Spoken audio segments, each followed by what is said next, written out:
where you find the pass and how to turn off auto renewal. If you're logged in and you go up here, you just go to view profile, scroll all the way down here to the bottom.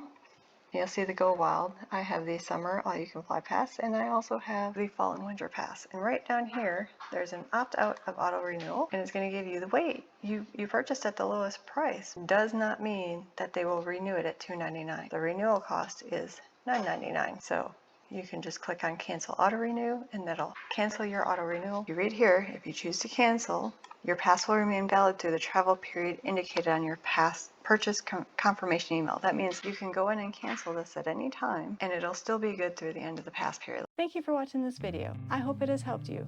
Hit the like, subscribe, and little bell notification button. You'll be the first to know when I post new videos, and it also really helps me out, guys, so I really appreciate it so that I can make more videos for you so we can travel like we're bougie without the bougie costs. Now get out there and go wild.